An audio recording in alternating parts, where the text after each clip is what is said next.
Šoreiz ir izveidots elektriskais slēgums, kurā tātad ir savienoti divi mikrokontroleri, kuri savā starpā sazinās, izmantojot UART komunikācijas saskaņu. Tātad tiek izmantotas divas līnijas, datu attiecīgi TX līnija, kas tiek izmantota datu nosūtīšanai, un RX, kas tiek izmantota datu saņemšanai. Tas nozīmē, lai datus saņemtu, tātad mēs izmantosim vienu līniju, un lai nosūtītu otru līniju. Tātad divas ierīces, tātad, no kurām pirmā tātad ir saimnieka ierīce, jeb viens mikrokontrolers, kas tātad nodrošina saimnieka ierīces funkciju, un otra ierīce ir kalpa ierīce, kas arī ir mikrokontrolers, taču tas nodrošina kalpa ierīces funkciju. Kāda tad ir saimnieka ierīces funkcija? Tātad funkcija ir tāda, ka saimnieka ierīce nodod komandas kalpa ierīcei, tas nozīmē nosūta komandas, kuras būs jāizpilda, savukārt kalpa ierīce tās saņem un izpilda. Lai varētu attēlot to, ka komandas ir saņemtas, tātad attiecīgi pie kalpa ierīces ir pieslēgta gaismas diode, kas tātad attēlo, jeb sāk spīdēt tad, kad tiek saņemta komanda, un savukārt kalpa ierīce, kad nosūta atbildi saimnieka ierīce, tad sāk spīdēt gaismas diode, kas ir pieslēgta pie saimnieka ierīces, kas simbolizē to, ka tiek saņemta atbilde. Tādā veidā mēs varam attēlot to, ka notiek šī komunikācija. Apskatīsimies tātad tūlīt, kā tas darbojas. Tad mēs redzam, ka tātad tikko šeit sāk spīdēt zaļa gaismas diode, tad, ja komanda tiek saņemta, pēc kāda laika tiek nosūtīta atpakaļ atbilde, un saimnieka ierīce saņem šo atbildi. Tādā veidā mēs, piemēram, varam nodrošināt, ka, izmantojot šīs divas datu līnijas, notiek komunikācijas ar diviem mikrokontroleriem, no kuriem viens atbild par vadību, otrs par komandu attiecīgi izpildi. Lūk, šis ir viens no komunikācijas veidiem, kuru var nodrošināt, tātad izmantojot ATmega 328P mikrokontroleri.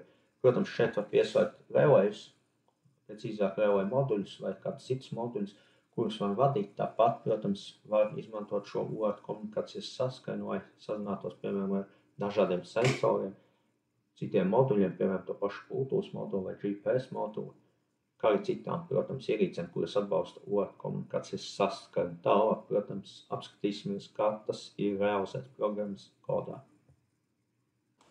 Tātad šeit ir redzams saimnieka ierīces programmas kods, kurš nodrošina to, ka saimnieka ierīce nosūta simbolu, jeb komandu kalpa ierīcei, un tad, kad saņem atbildi no kalpa ierīces, tad ieslēdz gaismas diodu uz īsu momentu, tātad uz 500 milisekundēm. Tātad, bet par visu pēc kārtas. Tātad šeit programmas kodu sākumā ir nodefinēta takta signāla frekvence, kas ir 8 MHz, lai tātad būtu nodefinēta un stabila šī vērtība. Tālāk tiek nodefinēts datu pārraides ātrums un tiek izrēķināta attiecīgā vērtība, lai šo ieskatītu datu pārraides ātrumu. Tālāk pievienotas divas bibliotekas, viena, lai varētu strādāt ar reģistriem, tātad šiem AVR mikrokontroleriem, šajā gadījumā ATmega 328P, un otra, lai varētu izmantot aizturas attiecīgi. Tālāk ir 3 šīs UART funkcijas, un viņām tātad atbilstoši prototipi. Ja šos prototipus mēs nerakstam, tad mēs varējām pirms tam galvenās funkcijas arī šīs funkcijas 3 norādīt. Tātad tālāk ir galvenā funkcija, kurā sākumā tiek inicializēts C ports, lai tātad tā viss piesarga vietas tātad būtu kā izējas, lai varētu tur vadīt tātad pieslēgto gaismas diodi, kura paredzēta saņemtās atbildes attēlošanai. UART inicializācijas funkcija saņem tātad šo vērtību, kas atbild par datu ātruma ieskatīšanu, datu pārraides ātruma ieskatīšanu, ja precīzāk. Tālāk ir bezgalīgais cikls, kurā tātad atkārtoti tiek veikta datu nosūtīšana. Sākumā tātad tiek nosūtīts simbols A, tātad tiek pagaidīts 500 milisekundes, ja pussekunda.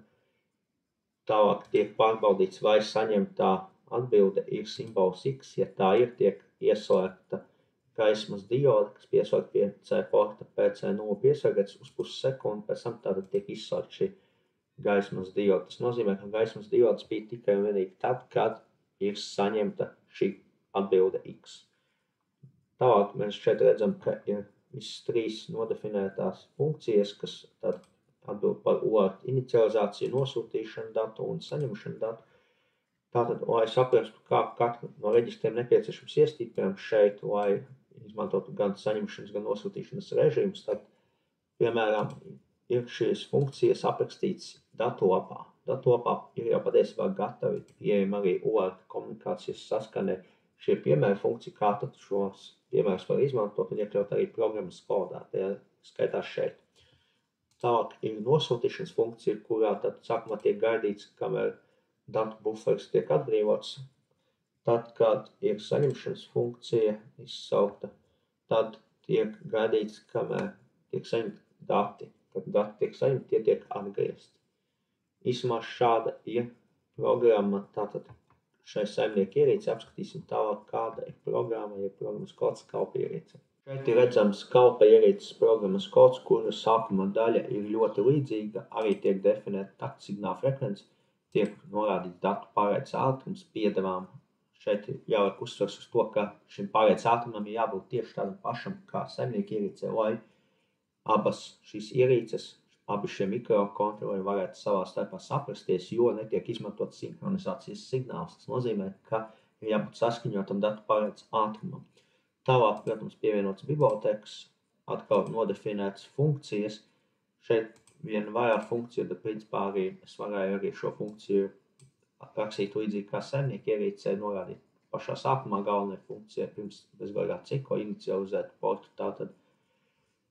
Tālāk ir galvenā funkcija, kurā sākumā inicializējam portu, lai varētu tātad ieslēgt šo gaismas diodi, kas simbolizē to, ka tiek saņemta komanda no saimnieka ierīces. Tālāk, protams, tiek inicializēts UART, tātad šis komunikācijas saskarnes, tātad datu pārraides ātrums, lai tātad mēs zinātu un abi mikrokontroleri saprastos un varētu nosūtīt tātad datus un saņemt un atšifrēt tos pareizi. Tālāk ir bezgalīgais cikls, kurā tātad sākumā tiek saglabāta saņemtā komanda, tālāk tiek pārbaudīts, vai šī komanda saņemtā šie dati ir vienādi ar simbolu A. Ja ir simbols A, tur varētu būt simbols arī C kā komandai, bet, principā tas nemaina domu, tur ir kāds simbols, ko jūs šifrējat kā komandu, der, un tad jūs pārbaudat šo simbolu konkrēto, vai jūs viņu saņemat. Tātad, ja tiek saņemta šī konkrētā komanda, tātad šajā gadījumā simbols A, tad tiek ieslēgts tātad pie PB1 pieslēgvietas, tātad šis pieslēgtais indikators, kas šajā gadījumā ir gaismas diode, tālāk pēc gaismas diodes ieslēgšanas tātad tiek nosūtīta atbilde X un tiek pagaidīta pussekunda. Pēc šīs pussekundes tiek izslēgta gaismas diode un tiek pagaidīta atkārtot pussekunda, pēc kuras tad atkārtot tiek nolasīts tātad šī saņemtā informācija un pārbaudīta.